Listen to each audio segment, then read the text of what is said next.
always like here at E3 is the scenery.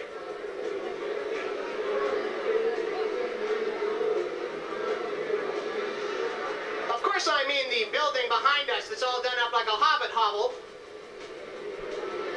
No, actually I mean the two gorgeous babes. Yeah, I was worried about you for a minute there. Will, I bet you that if you go over there and use your television star status, Yeah?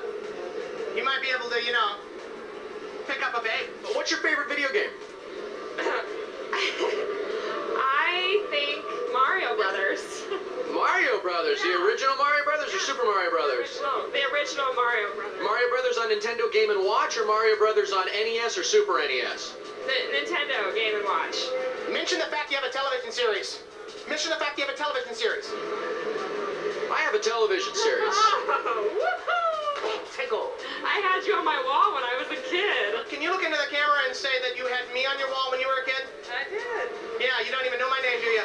There's Pac-Man, there's Donkey Kong, there's that little ship from Defender, and then there is Lara Croft. Laura, really, really excited to get a chance to talk to you.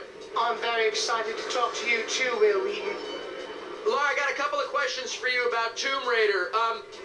Incredibly popular game. A lot of people have played it. It was, of course, made into a movie. Did it make you uncomfortable that there was a patch on the internet so people could play with your clothes off? Actually, that patch was entirely my idea.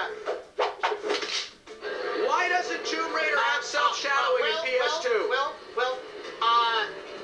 She's not real, man. Dude, that's so rude. I'm so sorry. I'm so sorry. So she had a little bit of work. You look fantastic. I think they look totally real. Don't listen to him. She's had a lot of work.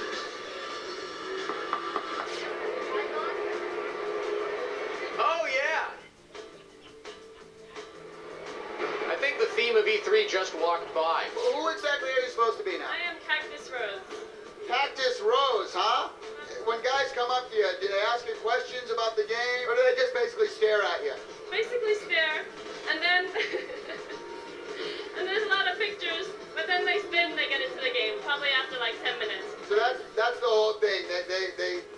You're the draw, and then you say, oh, by the way, there's a video game. And then they start playing, and once they play, then they forget about me. Wow, that's not true. That's not true. I won't forget about you. What game are you representing today? Dr. Muto. And what's your favorite aspect of Dr. Muto? I like when he gets burnt, he screams. I don't know, it's kind of cute. It's really You like to put men into pain? Is that what you're telling me? No, I just like the way he sounds. I like the noises. I don't know. So if you could somehow elicit painful screams from men without actually putting them into pain, then you'd be into that? Not in bed. Notice I didn't say anything about being in bed, and she brought it up. All right, I'm standing in the Midway booth. Midway, of course, responsible for the Mortal Kombat series, one of the most popular and successful fighting game series of all time. Of course, I could give a crap about Midway's video games. I'm far more interested in Midway's booth babes. I've been all over E3, and so far, Midway is topping the list. What do you think makes the difference between a really good game and a really crappy game? Personally, I like games that have an objective. Not like, okay, kill all the targets and then you win your objective. Let's go back way old school to like Legend of Zelda where you had to find stuff and use your mind more than just shoot everything, kill everything. How long did it take you to finally find Ganon in the last level of Zelda?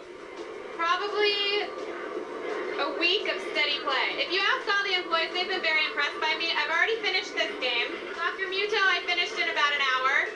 I completed my combat missions over here at Fireblade in about 1 day. I've kicked every man's ass at Mortal Kombat, and... Would you be willing to take on Travis Oates in a one-on-one Mortal Kombat match? Alright.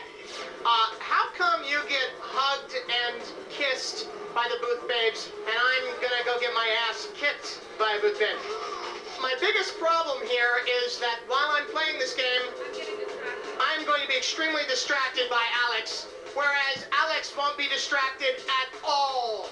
If you started rubbing against me or kissing me lightly behind my ear, that would be really distracting. I believe I was referred to as a booth chick, which means you get no love. Travis, did you just get your ass handed to you by a girl at Mortal Kombat? Let me just say, Will, that a polite and gentlemanly man will always take it easy on a beautiful girl.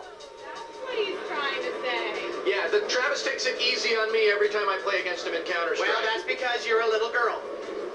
I walked right into that. From the beauties to the beasts, really. To the beast. Who are you talking about when you say the beast? Well, you know what I mean? We're inside of a digital jungle of sorts. Yes, It's we are. electronic, it's crazy. Yes. And the beasts of this are the game journalists. They, you know these guys. They got Yes. shoulder bags on each Yes. arm. They Yes. built the swag and press kit. Yes. And they're out there trying to find a good story here to agree and bring it back to people at home. Yes, well, they're not all beasts. We actually took to the carpet and talked to a few of them ourselves. Check it out. Let's find out what they have to say. Doom 3 is really good, and that's coming to Xbox. It's the most amazing game you'll ever see. It looks like Final Fantasy the movie, but it's a game, it's all real time, it's incredible. Metroid Prime, better than I ever imagined. Zelda, of course. Mario, you know, it's like Star Wars, we're all gonna play it. And the other thing that's cool is that Contra game. It looks awesome. We're seeing the console wars are over, and it's back down to software. We've got old school Contra here. Sega's got Panzer Dragoon, Toe Jam and Earl, Shinobi. It's like a return to old school gaming, but really bringing it up to next generation standards.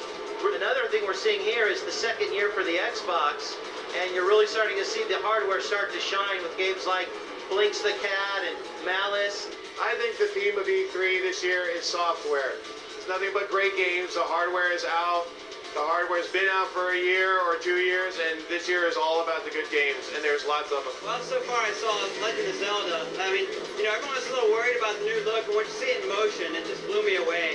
It is like totally like watching a cartoon, and it's a classic Zelda gameplay, so I'm really excited about that. Otherwise, there's still Battalion for Xbox. That's the game that has the enormous controller with like 100,000 switches on it. Aside from that, you know, there's Doom 3. It's making a big deal. A lot of buzz here for that game. Right now, I'm just getting ready to check out more Microsoft stuff, more Xbox stuff. Godzilla. Have you seen this thing? It's like giant dinosaurs fighting together like Super Smash Brothers, but dinosaurs, which you know I love. The new Lara Croft game looks great. All the new Tony Hawk series stuff, the O2 stuff looks really good. Everything's just starting to look so solid. You'll never see a bad-looking game ever again. I'm really excited about the new Age of Empires game, the mythology game. It wasn't as good as I thought it was going to be when I had it in my hands. A little bit disappointed, but I haven't spent a lot of time playing, so I'll still give it a chance.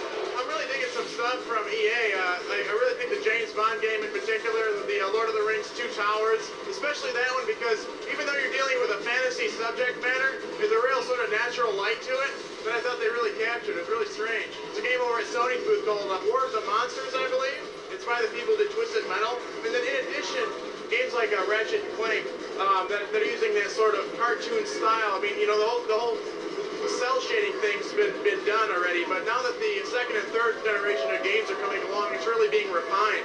And like even like Dragon Slayer 3 from Ubisoft, I mean that game is, I think that's really going to be something else. And now that the technology is available to do that sort of graphic style in real time, I think that's really what's going to change things.